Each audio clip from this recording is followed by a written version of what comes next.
የምንናገረው ቃል በነገራችን ላይ ኖት ሞቲቬሽን ኢንስፓይሬሽን ነው። የምትናገረውን ቃል የሚደግፍ ዓለም በሌለበት ሰፖርት የሚያደርግ ወርልድ በሌለበት የምትናገረው ትልቅ ቃል ትልቅ ድምጽ እንጂ ኃይል የለውም። ትልቅ ነኝ በል ብለህ ትልቅ የሚያደርግ ከሌለ ድምጽ ነው ያወጣ። አየህ እነሱ ጋር ከጀርባቸው ቃላቸውን ሰፖርት የሚያደርግ ወርልድ የለም። that's a different። እዚህ ግን የምነግር ቃል ሜዲክሰን ነው መድኃኒት። ትልቅ ነህ ካልኩ ትልቅ ሊያደርግ ይሰራባል።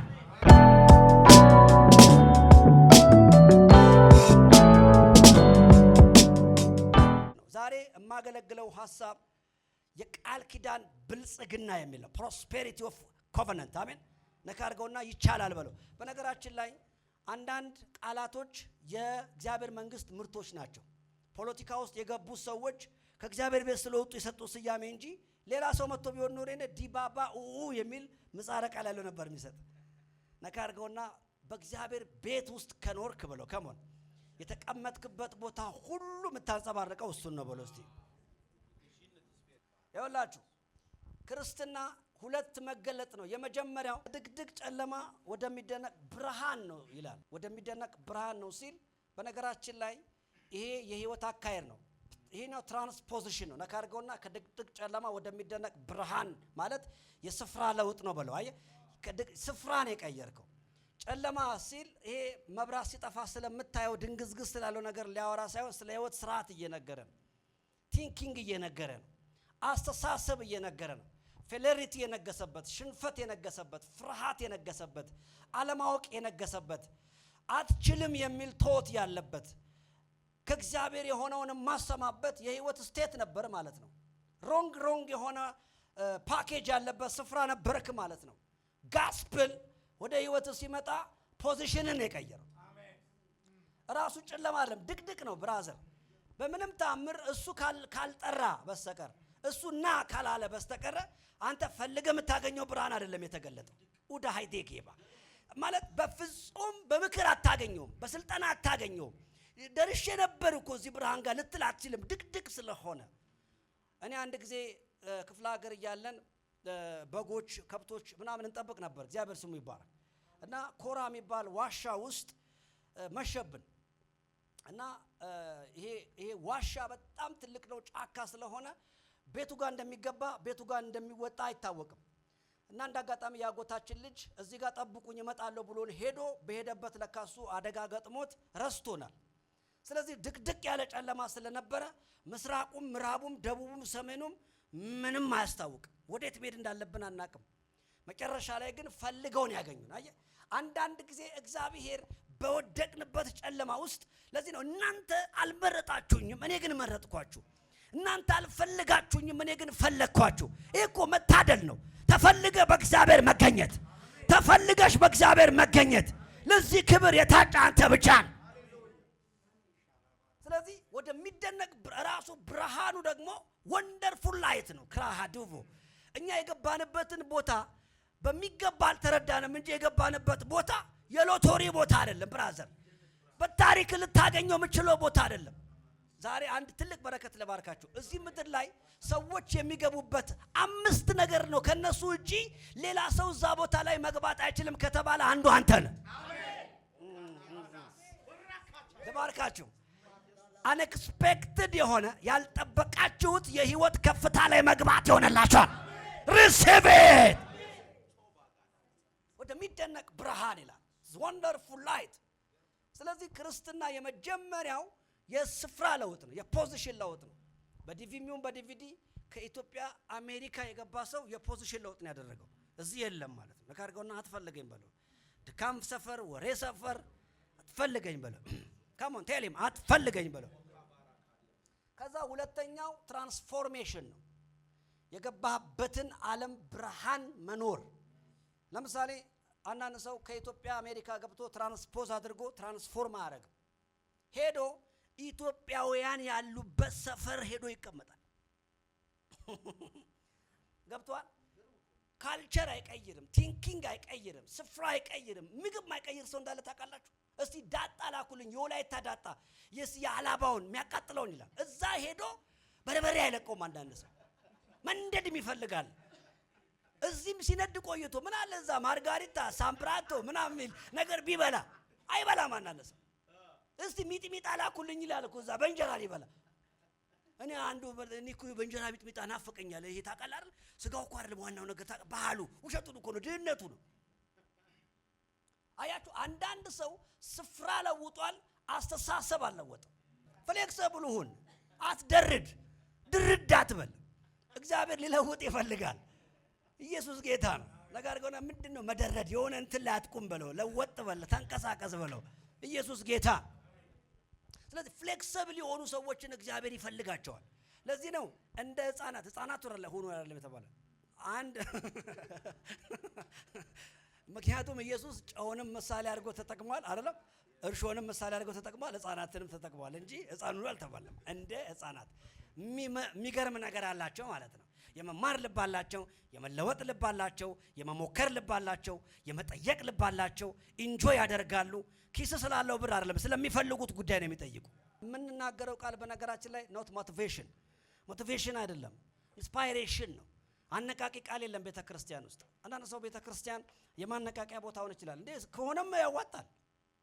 ሌላው ከሚነቃቅል እዚህ ብናነቃቃ ይሻላል። ኢየሱስ ጌታ ነው። አዎ ግን እኛ ኢንስፓየር ነው የምናደርገው። ለምሳሌ የምትናገረውን ቃል የሚደግፍ ዓለም በሌለበት፣ ሰፖርት የሚያደርግ ወርልድ በሌለበት የምትናገረው ትልቅ ቃል ትልቅ ድምፅ እንጂ ኃይል የለውም። ትልቅ ነኝ በል ብለህ ትልቅ የሚያደርግ ከሌለ ድምፅ ነው ያወጣው። አየህ፣ እነሱ ጋር ከጀርባቸው ቃላቸውን ሰፖርት የሚያደርግ ወርልድ የለም። that's a different። እዚህ ግን የምነግር ቃል ሜዲክሰን ነው፣ መድኃኒት ነው። ትልቅ ነህ ካልኩ ትልቅ ሊያደርግ ይሰራባል። አብርሃምን ብቻውን ጠራሁት ይልና ማግኒፋይ ያደረኩት ይላል፣ አበዛሁት ይላል። ለባርካችሁ እንደ እግዚአብሔር ሰው በጤንነት ትበዛለህ፣ በሞገስ ትበዛለህ፣ በአገልግሎት ትበዛለህ፣ በጸጋ ትበዛለህ፣ ሞገሳም ትሆናለህ። ካሞን ሪሲቭ ኢት ኢን ጂሰስ ኔም። የእግዚአብሔር ዙፋን ትንንሾች ትልቅ የሚሆኑበት ዙፋን ነው። የእግዚአብሔር ዙፋን የተናቁ የሚከብሩበት ዙፋን ነው። ታሪክ የሌላቸው ታሪክ የሰሩበት ዙፋን ነው። ግለሰቦች፣ ሰው ማያስባቸው ሰዎች ለሀገር ምክር የሰጡበት ዙፋን ነው። እነግርሃለሁ፣ ይህ ሳምንት ከእድሜ በላይ ከእውቀት በላይ ከትምህርት በላይ እግዚአብሔር ከሚሰጥ ጸጋና ኃይል የተነሳ የሚቀጥሉትን ዘመኖች ትይዛቸዋለህ። ይህ ደሃማ ተቀመጡ፣ እግዚአብሔር ያክብራችሁ። ይኸውላችሁ በጣም የሚገርመኝ ነገር የእግዚአብሔር በረከት ባለጸጋ ታደርጋለች። ዛሬ ይሄንን ነው የምንነጋገረው። ከእርሷም ጋር ሐዘን አይጨምርም። ለምሳሌ በድግምት በሟርት በመፈልፈል ይሄ በተለያየ ነገር ሰዎች እዚህ ምድር ላይ ሀብት ይሰበስባሉ። ማመን አለብን። ግን ሁልጊዜ ሰይጣን ናቹራል የሆነ ብሌሲንግ የለውም። አንድ ነገር ከህጋዊ ውጪ ሲሰራ ህጋዊ የሌለበት ማለት ልክ ያልሆነ ማንኛውም ነገር ማኒፑሌሽን አለው። ቪክቲም ያስጨንቃል። ለምሳሌ አንድ ማርኬት ውስጥ ያለ ሰው ሮንግ ማርኬት ውስጥ ያሉ ሰዎች ያቸው ይግዛው ይጠቅማል፣ ግድ የለም ዘርዝረው እንትን በለው ልቀይርልህ፣ አንደኛ ነው ሁለት ያዋክባል። there is something behind። ትክክለኛ ኦሪጂናል ለሚሰጥ ነገር ጋራንቲ የሚሰጥ ማርኬተር ግን እቃውን ያስቀምጣል። መርጠህ ፈልገህ አይተህ ቴስት አድርገህ ከፍለህ ራስህ ትሄዳለህ። ማኒፑሌሽን የለም። ሮንግ አክቲቪቲ ሮንግ ማርኬት ሁሉ ጊዜ ጭንቅላትህን የማኒፑሌሽን የማስጨነቅ ስራ ይሰራል። ግዢው ልበሹ ግብር ግድ የውሸት እኮ ነው፣ ፌክ ነው። አሁን የማታ ገበያ ምናምን መርካ የሆነ ስትሄድ ግድ የለም ይኸውልህ ይጠቅማል ምን ማለት ካንተ በላይ እሱ ያስ ቤት ይገባል ሰውዬው። መብራት ፍሪጅ ከላይ ቢመጣ ምናምን ውሸት ስለሆነ እኮ ነው። there is something behind። ሮንግ ነገር ሁሉ ጊዜ አይምሮን በማስረቅ ውስጥ ነው የሚገለጠው። ናቹራል ነገር ግን አያስጨንቅህም። አየህ፣ ሰይጣን የሚሰጥ ብሌሲንግ የማስጨነቅ ስለሆነ ሰው ይልሃል፣ እረድ በኪዳን በደም በፈርስ ምናምን ነው የሚያስርህ። የሚገርም እኮ ነው። የ85 ሺህ ብር ሱፍ ያደረገውን ሰውዬ ማታ በ2 ኪሎ ፈርስ ውስጥ ያሳልፈዋል። ተንደባለል ይለዋል። አያችሁ እንዴት ማይንዱን ማን እንደሚያደርገው። የምንን እኮ ነው የሚገራርም። እነ ቫላንቲኖም ተቀብቶ ሽቶ ቀኑ ሙሉ ሰው ሁሉ ሲደሰትበት የነበረውን ሰውዬ በልከነ ራቁትህን ይለዋል። ምን ያህል ዲስግሬስ እንደሚያደርገው ራቁትህን ፓንትም ሳይቀር አውልቅና በገበያ መሃል ተሽከርካሪ ይለዋል። ሌሊት በደም ያጨማልቀዋል። አያችሁ በኪዳን ያስራው እረድ ሰዋ ምናምን ይለዋል።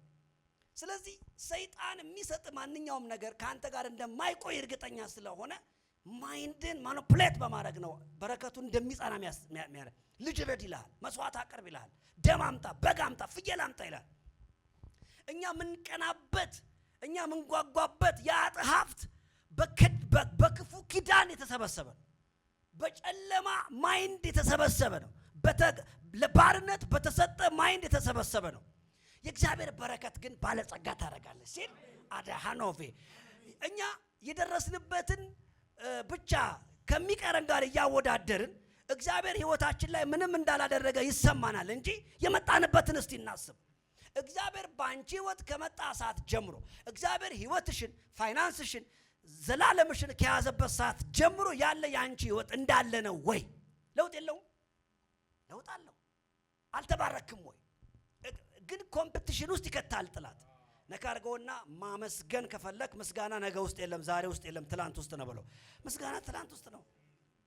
አየ ወደ ኋላ ማየት ስትጀምር ብዙ የእግዚአብሔር ቸርነት ትላንት ውስጥ። አየ እግዚአብሔር ናቹራል በረከት ነው የሚባረከ። ይሄንን ተክል እኛ በአንድ ቀን እዚህ ጋር አላደረስ ነው። አርቲፊሻሉ ግን በአንዴ እዚህ ጋር በሐረግ ሁሉ ልታደርገው ትችላል። ዝናብ የማይጎትት ደመና የማይጎትተውን ዛፍ ልታቆመው ትችላል ለገና። አየ ሁሉ ጊዜ እግዚአብሔር ህይወትክን ሲይዘው የሚያስጨንቅ አይሆንም። ሳታውቅ ነው የምትደርስበት። ነካ አድርጎና ናቹራል ነው ብለው ሮቫዳካ ያ የወለዳችሁትን ልጅ በአንዴ ቀን የ8 ዓመት አላረጋችሁትም። በአንዴ ቀን የ27 አላረጋችሁትም። አይ ናቹራል ነው። እንደ እግዚአብሔር ሰው ለባርካችሁ ስትደርሱበት የምትገረሙበት፣ ስትደርሱበት የምትደነቁበት፣ ከናንተ አልፎ ሰዎች የሚያዩት በኢየሱስ ስም የበረከት ቻፕተር ውስጥ ትገባላችሁ። ሌላው በጣም ማመን ያለብን ነገር የሚነገርብን ማንኛውም ቃል ለጥቅማችን ነው። ምክንያቱም መጽሐፍ ቅዱስ ሲናገር እንደዚህ ይላል፣ እናንተ የእግዚአብሔር እርሻዎች ናችሁ ይላል። we are the field of God። የእግዚአብሔር እርሻ ነህ። ነካ አድርገው የእግዚአብሔር እርሻ ነህ በለው እስቲ። የእግዚአብሔር እርሻ ከሆንክ ደግሞ ዘር አለክ። ነካ አድርገውና ዘር አለክ በለው። እቺ መሬት ዘሯ ገበሬ እጅ አለ፣ ሳምባዲ እጅ አለ። የሷ በቆሎ፣ የሷ ባቄላ፣ የሷ ስንዴ የሆነ ሰው እጅ ነው ያለው። አየ የእግዚአብሔር ቃል የሚዘራብህ ማሳ ነህ። እርግማን ሊዘራብህ አይችልም። ያንተ ዘር ያለው የእግዚአብሔርን ቃል የሚናገሩብህ ሰዎች አንደበት ውስጥ ነው። ስለዚህ ልባርካችሁ። the coming next week የቴስቲሞኒ ዊካችሁ ይሆናል። እኔ አንድ ቀን ቁጭ ብዬ እየጸለይኩኝ እግዚአብሔር አንድ ቃል አብራራልኝ። ዛሬ ለእናንተ ታላላቅ በር ይከፈታል። ኢየሱስን ኮማንድ አደርጋለሁ። በህይወታችን ላይ የሚናገሩብን ያስፈልገናል እኮ ነገር የሚናገርብህ ሰይጣን እየደገመ እንዴ ሰዎች እኮ የሰውን ዴስቲኒ ለማቀጨጭ እኮ በአራት እግር የሚራመድ ፍየል ይዘው የሚሄዱት እኮ ሊቀልቡት አይደለም፣ ቃል ሊቀበሉ እኮ ነው። ባለበት ይዞ ይሄዳሉ። የአንድ ሰው ችግር አሳስቧቸው ሊያበሉት መሰለ እንዴ? ቃል ለመቀበል እኮ ነው። ባንተ ህይወት ላይ ለማን መናፍስ። ለዚህ ነው የብርሃን ልጆች ይልቅ የጨለማ ልጆች ይልቅ ከብርሃን ልጆች ይልቅ they are very wise spiritual realm እንዴት ማሰራት እንዳለባቸው ያውቃል። እኛ ግን አቃቂር ስናወጣ እንትን ስናወጣ ይሄ ቸርች እንትን ነው ስንል ይሄንን የሚያለ ቢግ ወርልድ ትልቅ እግዚአብሔር እየሰበክን ትንንሽ ሆነን ነው የምንኖር። ነካ አድርገውና የምትሰብከውን እግዚአብሔርን ኑሮ ብሎ ማሃዳቬ ከደ። ስለዚህ የሚነገርብህ ቃል ምኞት አይደለም፣ ኮንሰፕት አይደለም፣ ንብረት ነው። እስራኤላውያን ሀብታቸውን ሲቆጥሩ ከገዙት አይጀምሩም፣ ከሰሙት ነው። እግዚአብሔር አንድ ጊዜ ተናገረ። ኃይሌ ማን ነው? የእግዚአብሔር ነው። ልባርካችሁ። ይሄ ሳምንት እንደ እግዚአብሔር ሰው ልባርካችሁ ነው። እኔ በነገራችን ላይ አመት አላቅም፣ ወር አላቅም፣ ማቆ 7 ቀን ነው። ምክንያቱም እግዚአብሔር በሰባተኛው ቀን አረፈ የሚል ቃል ነው ያለኝ እኔ። ስለዚህ ካሌንደር ለመንፈሳዊ ሰው 7 ቀን ቃል ኪዳናዊ በረከት ወይ ደግሞ ቃል ኪዳናዊ መበልጸግ ኮቨነንሻል ፕሮስፔሪቲ። አንድ ጊዜ በጣም ማከብሮ ትልቅ የእግዚአብሔር ሰው ዴቪድ ኦዲዮፖ እንደዚህ አለ። ተሰዶ ወደ አሜሪካ ወደ ኒውዮርክ እየሄድኩኝ አለ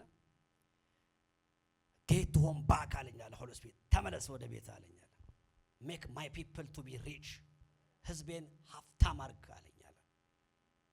እና ከስደት ሲመለስ እሱ እኮ የሚበላው አጥቶ ነው የተሰደደ ያለው። ህጋዊ ፓስፖርት ሳይኖረው አሳይለም ሊጠይቅ እየሄደ ምንም የሌለውን ሰው እግዚአብሔር ባለጸጋ ታረግ ዘንድ ተመለስ አለኝ አለ። ከናይጄሪያ የኢኮኖሚ ጂዲፒ ይሄ የሀገር ግሮስ ዴቨሎፕመንት አለ አይደለም ጂዲፒ ውስጥ ዴቪድ ኦዲፖ ዊነርስ ሚኒስትሪ 35% ድርሻ አለው። 35% የሀገሪቱ ኢኮኖሚ ላይ የዚህ አገልጋይ ያመጣው የኢኮኖሚ ለውጥ 35% ሃርጋዶ ቬናናስ የሀገሪቱን ታላላቅ ኢኮኖሚ የያዙት፣ ታላላቅ ፖለቲካ ዊንግ የያዙት፣ ታላላቅ ኢንቨስትመንት የያዙት፣ ታላላቅ ማኑፋክቸሪንግ የያዙት የዚህ ሰው ሜምበሮች ናቸው። ይቻላል። ሄቨንን ይዘ ግሮ አፕ ማድረግ ትችላለህ። ዛሬ ሪዝንን ነው የምበላው። ይሁን ሪዝንን እንበላለን ዛሬ። የሆነ ነገር አሜን ልትል ስትል የሆኑ ማታቃቸው 6 ሰዎች ስለ እግዚአብሔር ቃል አዛብተው የነገሩን ዛሬ እንበላቸዋለን። ሉተር እንደዚህ አለ፣ God is no black, God is no white, God is light አለ። እግዚአብሔር ብርሃን ነው አለ። ለካ የእግዚአብሔር መርህ በሚያምኑ ሰዎች ሁሉ ላይ የሚሰራው። አንዳንዱ ኢየሱስ የሚለውን ስም ብርጭቆ ሲሰበርበት ነው የሚጠራው ብርጭቆ ለማዳን። አንዳንዱ ግን ህይወቱን አድኖበታል፣ ፋይናንሱን አድኖበታል፣ ከተማ አድኖበታል። ስለዚህ ምርጫ ያንተ ነው። እነኚህ ሰዎች ይህንን ወንጌል ተከትለው ነው ታሪክ የቀየሩት። ሰው የፖለቲካ መንገድ ተከትሎ ታላቅ ይሆናል። ሰው የሰው መንገድ ተከትሎ ታላቅ ይሆናል። ሰው የስርቆትን መንገድ ተከትሎ ታላቅ ይሆናል። ሰው የንግድ መንገድ ተከትሎ ታላቅ ይሆናል። ሰው ወንጌልንም ተከትሎ ታላቅ ሆኗል። ለሀገር አስፈሪ ሆኗል። እኔ ዛሬ አንድ ሰው ግን አለ እዚህ ቤት። ይኸው በቀባኝ ጌታ ፊት ነው የምነግራችሁ። እኔ አንድ ሰው አለ እዚህ ቤት። ሁለተኛው እኔ ነኝ።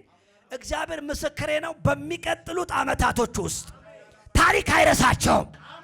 እግዚአብሔር አደረገላቸው የሚባል ነገር በህይወታችሁ ይሆናል እንጂ ሰስኔ ተመለሳለኛል። ስለዚህ ያ ሰው ዛሬ በዛ ምድር ላይ የማይረሳ ታሪክ የማይረሳውን ነገር እግዚአብሔር በሱ አድርጓል። ኮቨናንት ላንድ የሚባል እሱ የመሰረተው ዩኒቨርሲቲ ከዚህ አዳማ ነው እና በፕሌን ነው የምትሄደው። ግቢ ውስጥ ባስ አለ ግቢ ውስጥ። አሁን ደግሞ ፕሮሚስ ላንድ የሚባል ደግሞ እየመሰረተ ነው፣ ክልል ሚያል ሌላ ስቴት። ይህንን የምነግራችሁ እዚህ ምድር ላይ በህይወት ያለ ሰው እግዚአብሔር ተናግሮት የፈጸመለትን ኋይኖታስ ለምን እኔ። ስለዚህ እነዚህ ሰዎች የተከተሉት መርህ አለ። የገባንበት ዓለም የመርህ ዓለም ነው። ነገ አድርገው የመርህ ዓለም ነው በለው እስቲ። የመርህ ዓለም ነው፣ የፕሪንሲፕል ዓለም ነው። መግቢያ እንዳለ ሁሉ የምትቆይበትም አለ። ብዙዎች የነገሩን መግቢያውን ነው፣ የምንቆይበትን አልነገሩንም። ችግሩ እኮ እዚህ ጋር ነው። ብዙዎች በክርስቶስ አምነን ወደ እግዚአብሔር ቤት እንድንመጣ ነገሩን፣ እዛው እንድንቆይ ነው ያደረጉን። ግን ገብተህ የምትቆይበት አይደለም፣ ገብተህ የምትኖርበት ነው። ገብተህ ህይወት የምትካፈልበት ነው፣ ተጽዕኖ የምትፈጥርበት ነው። ስለዚህ እኔ ደግሞ በህይወት ዘመኔ እኔን ያለወጠኝን እኔን ተቻለ ያደረገኝን ቃል አላካፍልም። በህይወቴ እግዚአብሔር በእኔ ህይወት ውስጥ ያመጣውን ለውጥ ነው ሼር የማደርገው። ስለዚህ ከዚህ በኋላ የእግዚአብሔርን ቃል ለመስማት 10 ደቂቃ ካላችሁ እመኑኝ፣ ከዚህ በኋላ ያለው 80 እና 90 ዓመታችሁ በማይረሳ መርህ የተሞላ ይሆናል። ለምሳሌ ስልጣና አይደለማ። እኔ እዚህ ጋር ክፍለ ከተማ መደበውኛል የመጣሁት የወረዳ ተጠሪ አይደለሁም። እኔ አምባሳደር ነኝ። የእግዚአብሔርን ህግ ልነግራችሁ ነው የመጣሁት። ስለዚህ ይሰራባችኋል። ኢዮብን እግዚአብሔር አምላክ እንደዚህ ያለው የሰማይን ህግ ታውቃለህ?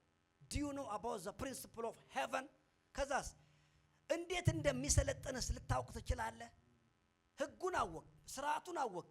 ከዛስ በምድር ላይ እንዲሰለጥን ልታደርገው ትችላለህ?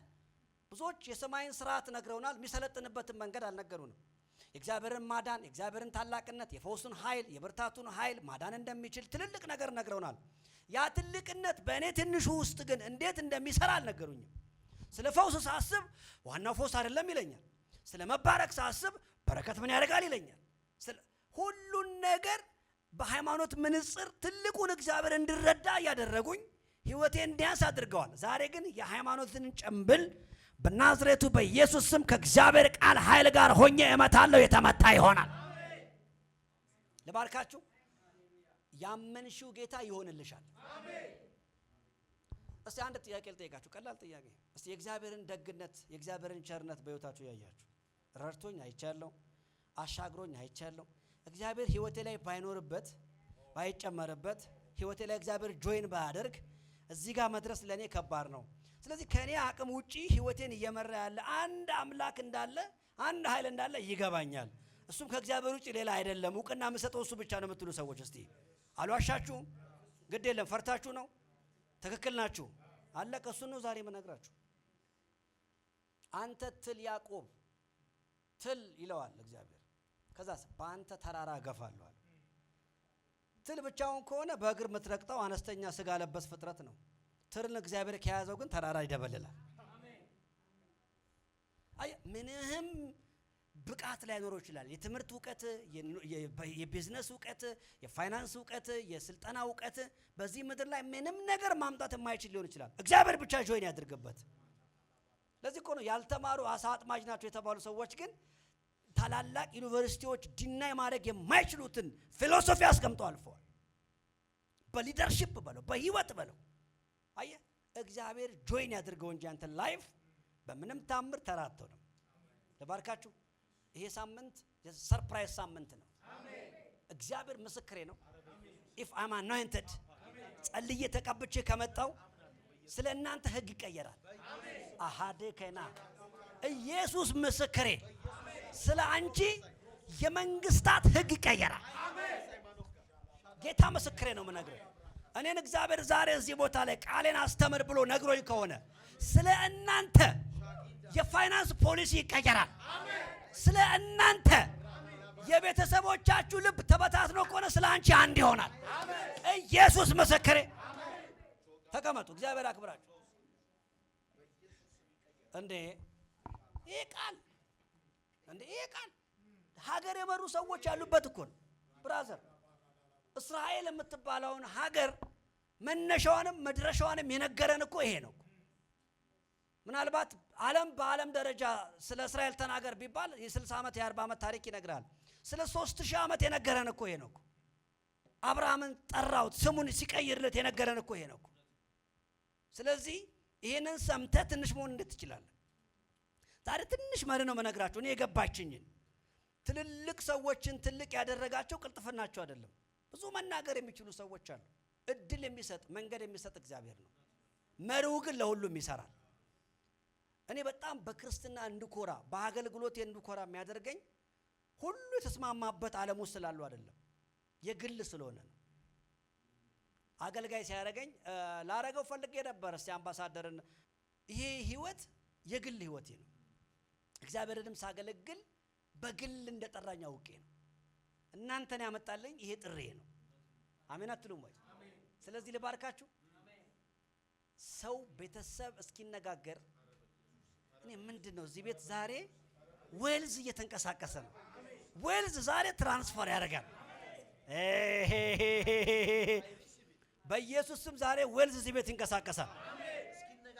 እስኪነጋገሩ ድረስ አንተ በመሪው እመን። በውጤቱ አይደለም መጨነቅ ያለበት። ብዙዎቻችን የእግዚአብሔርን ትልቅነት በትንሿ ሽምብራ በመታከለው አይምሮአችን ትራንስፈር ለማድረግ ለመገልበጥ እንሞክራለን። እግዚአብሔር እያለ ያለው በቃ እመን፣ እንደማደርግ እመን፣ እንደምሰራ እመን።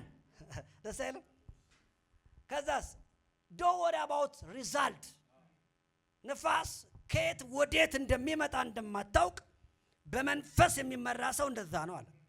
አያችሁ፣ የእግዚአብሔር ውጤት አይታወቅም፣ መንገዱ ነው የሚታወቀው። መንገዱስ አሁን የምነግራችሁ መርህ ነው። በጣም የሚገርመኝ ነገር ሁሌ የምናገረው በዚህ ምድር ላይ የሰዎችን መነሻ አይተ መድረሻቸውን ዲፋይን ማድረግ ትችላለህ። ዛሬ ያየኸውን ሰው በማይንድ ነገ ሊደርስበት የሚችለውን ነገር ዲፋይን ማድረግ ትችላለህ። ነጋዴን አይተኸው በጣም ቀልጣፋ ሲሆን አረ ይሄማ ኤክስፖርተር ይሆናል ትላለህ። ፖለቲከኛን አይተኸው አነጋገሩን ሲያስተባብር አይተኸው ነገ ይሄማ መሪ ይሆናል፣ ፓርቲ መሰረታል ልትል ትችላለህ። አንድን ተማሪ አይተኸው ይሄ ኢንጂነር ነው ልትለው ትችላለህ። አንድን ጴንጤ አይተኸው ግን ፍጻሜውን ዲፋይን ማድረግ አትችልም። ዛሬ ሲራብ አይተኸው ዛሬ ሲለምን አይተኸው ነገ ይሞታል ብለህ ዲፋይን አታረገውም። ነገ ሀገር እየመራ ታገኘዋል። ጌታ እንደዚህ ይለኛል፣ ዛሬ ሰዎች የሆነ ሚዛን ሰርተውላችሁ ባገኟችሁ ቦታ ነገ አገኟችሁ። እመነኝ ትቀነሳለህ። ጌታ እንደዚህ ያለኝ ቅድም እየመጣው ዛሬ ሰዎችን ከተለመዱበት ሰፈር መቀነስበት ቀን ነው አለኝ። ትታጣለህ። ስትታጣ ከስራ አይደለም፣ ወድቃ አይደለም፣ ወይም ደግሞ ሰዎች በሚጠብቁት ቤት ቀርታ አይደለም። እግዚአብሔር ላየልህ ክብር ከፍ በለ ነው። ባለፈው ብያችኋለሁ። በሚቀጥለው ሳምንት እዚህ ካጣችሁ ሚሊኒየም አዳራሽ ነው። ላቫራሳባ ከ72 ከተቀነሰ ሚሊኒየም አዳራሽ ነው። ምክንያቱም እግዚአብሔር ላየልህ ፕሮግራም ወደሚመጥነው ስታንዳርድ ዛሬ መለኮታዊ እጅ በኢየሱስ ስም ይቀንሳል። ዳዊት እንደዚህ ያለው በሕዝቤ በእስራኤል ላይ አለቃ ትሆን ዘንድ ከእረኝነት ቀነስኩ አለ። ከመንጋ ውስጥ ቀነስኩ አለ። መንጋ ማለት ተመሳሳይ ፍላጎት፣ ተመሳሳይ ኢነርጂ፣ ተመሳሳይ ሳይዝ፣ ተመሳሳይ ቁመት፣ ተመሳሳይ ልኬት ያላቸው ስብስብ ማለት ነው። የምግብ ፍላጎታቸው አንድ አይነት፣ አቅማቸው አንድ አይነት፣ ፍላጎታቸው አንድ አይነት፣ ኢነርጂያቸው አንድ አይነት። እዛ ውስጥ ነበር ዳዊት። እሱ ደግሞ ሊደር ነው ልቡን ሲያየው። ስለዚህ መንጋ ውስጥ አታስፈልግም። you have to be a leader አለው። ዛሬ አንድ አይነት ንግድ ውስጥ፣ አንድ አይነት ሰፈር ውስጥ ዓለምን የሚቀይር ፊሎሶፊ ይዘ፣ ዓለምን የሚቀይር ቅባት ይዘ ተመሳሳይ ሰዎች ማለት አትገኝም። ትቀነሳለህ። ሰዎች ሲያጡ ግን ከፊት ያገኘዋል።